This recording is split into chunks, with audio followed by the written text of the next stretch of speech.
Hey guys, Real American Politics back again with a new breaking news segment coming to you live from the great state of Wisconsin on a video about Wisconsin. This is pretty interesting development. So today we got new data coming from the WOW counties and the Milwaukee suburbs.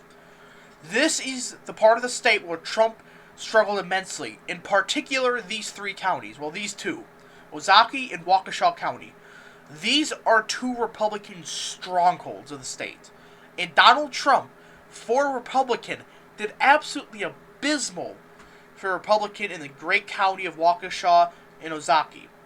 Now, you have to ask yourself, why is that such a big deal? He still won the county by 27% in Waukesha, and Ozaukee by, 18%. Why is that such a big deal? I'll tell you this. Look at the margins that Romney got in Waukesha. He won it by 35 in Waukesha. He won Ozaukee by almost 30. That's a pretty big swing, Democrat. That is a huge swing, and that's pretty big. That's almost a 30,000 vote margin in those two counties alone. Now again, he did make up for this in the Driftless area, the part of the state where he broke through the Democrat stronghold, which used to be the very Democrat part of the state, the Southwest. He broke through it, and he did phenomenal for a Republican here. Now, that counteracted that, but we have new data pointing to Trump not only regaining some strength in Waukesha, Ozaukee, but big enough numbers to possibly even do better in Washington, which was one of the only WOW counties that he made major improvement in for Republican. And Waukesha, he is doing phenomenal according to early data, and I'm going to show you why. So this here is the early voting data from Wisconsin. Now before I begin explaining this, yes, Wisconsin does not do party registration, but there's something in polling, and I guess the data industry for politics as a whole, called inferred voters. What an inferred voter is a voter that isn't registered as Republican, isn't registered as a Democrat, etc., and is in a state like Wisconsin. What they do is they look at the past primary elections you voted for. Like, let's say Billy Blow voted in the last two Republican primaries and donated to a Republican candidate this cycle. He would be considered an inferred voter. So this is how they get the data out, per se. Notice this trend line in Waukesha. This is the early voting data. 2016, Democrats were around 27% of the mail-in ballots. Republicans were around 61%. Look at 2020. 78% or 77% for Republicans this year, and 7.5% for Democrats this year. That's a huge trend line. Look at the Democrat numbers. And you have to ask yourself, why is that such a big deal? The early voting is supposed to be the turnout machine for the Democrats to cycle. And take a look at these numbers down here.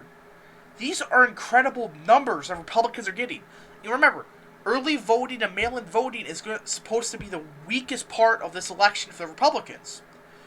And they're smashing through it in Waukesha. Ozaukee, just go take a look at it. Right here. Look at this. Same thing. It's a bigger jump.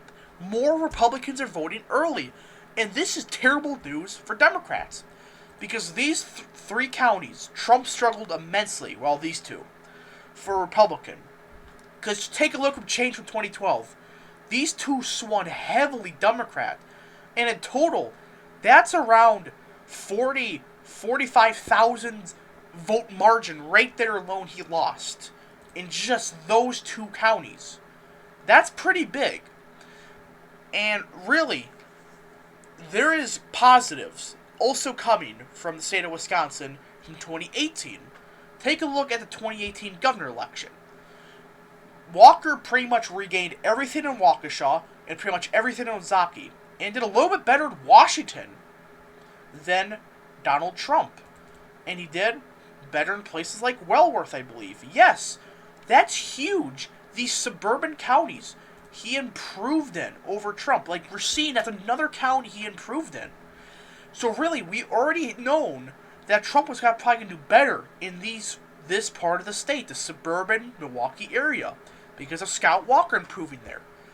But the biggest thing is, we're not expecting him to improve this much. If these numbers hold up, he's alone going to gain around 50, 60, maybe even 70,000 extra votes in these southeastern counties. That's huge. You know why? Because down here in the Driftless area, the part of the state where Trump flipped all these states, in total, there's around, of these counties he won down here, there's maybe 7,000, 8,000, 9,000 total vote margin that he won them by in total. Like, you add up the margins he won places like Lafayette, Grant, Crawford, Vernon, etc. He won these counties by a total of around 8, 9, 10,000, I believe. So, instantly, he can lose all of these counties' margins, lose Winnebago, which may not be a good idea to lose, by the way, and still have a bigger lead than he did in 2016. And remember, he's going to do better in places like northern Wisconsin. He's going to do better in places like Douglas, Bayfield, Ashland. Probably not going to win them. I could see Douglas or maybe Bayfield flipping. But he's going to improve up here. So really, the Driftless area that is supposed to be Trump's most weakest part of the state, he's supposed to do the weakest in this cycle. Like, this is the best chance for Biden to make gains in. Is going to be offsetted by all of the data coming from the suburban Milwaukee area. And that's huge, because this is pushing Wisconsin to a borderline 50, 60, maybe even 70,000 vote win for Trump. That's massive. Because remember, he's going to do pretty much the same, if not better, in the northern part of the state. Everything north of Oshkosh, he was going to do better in, if not about the same. Like, he's going to max out turnout in Marathon. He's probably going to do better there. Do better at Wood. Possibly flip Portage. That may be a stretch. Possibly flip Eau Claire. Again, another stretch. Do better in this part of the state. And he can afford to lose places like Sauk, Columbia, Richland, and Lafayette. He can easily afford to lose them. In fact, he can lose pretty much this entirety of the state and still win based on these improvements he's making in this part of the state. Now, why am I making this video? Because I'm trying to stop this nonsense that Trump is down 10 points in Wisconsin.